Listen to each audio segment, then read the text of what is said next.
যে গানটি গাবো এটি মুজিব পরদেশী আমার বাবা ওনার সুরের গান। এটি লিখেছেন সিরাজুল ইসলাম।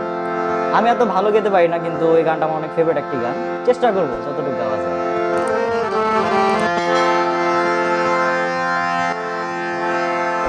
ওরে কেন বিদেশি রে প্রাণে শক্তি